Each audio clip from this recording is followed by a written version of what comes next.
What's up, guys? Welcome back to The Educated Barfly. Today we are going to make Audrey Saunders' fantastic drink, the Gin-Gin Mule. Saunders created this in 2000 in New York City when she was working at a bar called Beacon. And Saunders was an early adopter of gin. And what I mean by that is at that time, and still even now, people kind of default to vodka. So she was an early...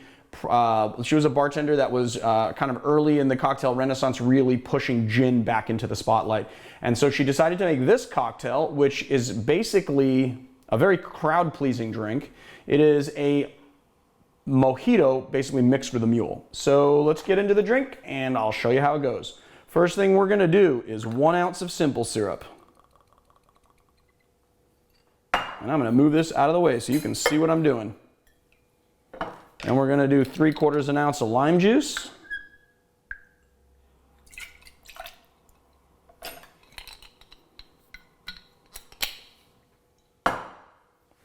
Uh, 1.5 ounces of gin.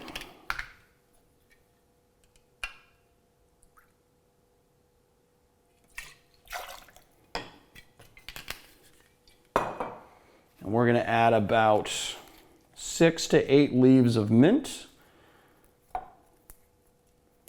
Some people put the whole sprig in there. I like to take them off the stem for the most part. Didn't want to forget this. We're going to need that to press the mint. And there you go. And then what you want to do is you just want to lightly press the mint just to express the oil, but you don't want to rip it too much because you don't want to impart too many vegetable flavors in there. And then we're just going to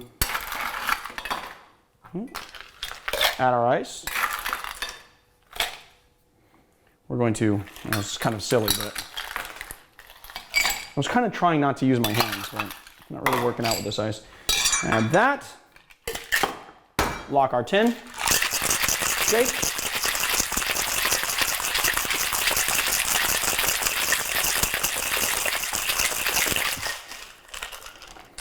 Now there are several schools of thought on this.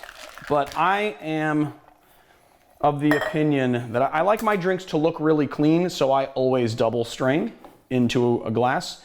If you don't want to double strain and you want to get little pieces of mint in there, you can just strain it. But I like to catch the little pieces of mint.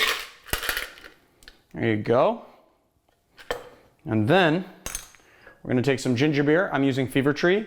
Saunders herself actually did her own ginger beer, and at some point maybe I'll do a video on house making ginger beer, but to tell you the honest to God truth, I usually default toward commercially made ginger beers as well as tonics and stuff because I feel like they're better products than what I can make at home. But maybe one of you guys out there can prove me wrong. Anyway, maybe we'll make a ginger beer and we'll see how it goes at some point.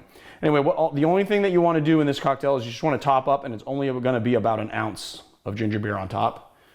And then we're just going to finish it off with a sprig of mint, slapping the mint on our hands to release the oil. And I like to twist, get rid of those stems, make like a bouquet, place it in the glass. We're gonna need a straw for this one, but there you go. That's the Gin-Gin Mule.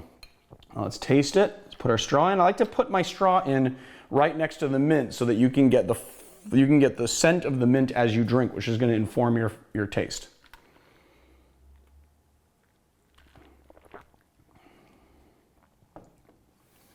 Oh, that's phenomenal. It tastes just like a Mojito, but the botanicals of the gin really play into that mint. We have done a few mint lime citrus gin cocktails on this channel. This was one of those modern classics that sort of brought those back into the spotlight. So enjoy your Gin-Gin Mule.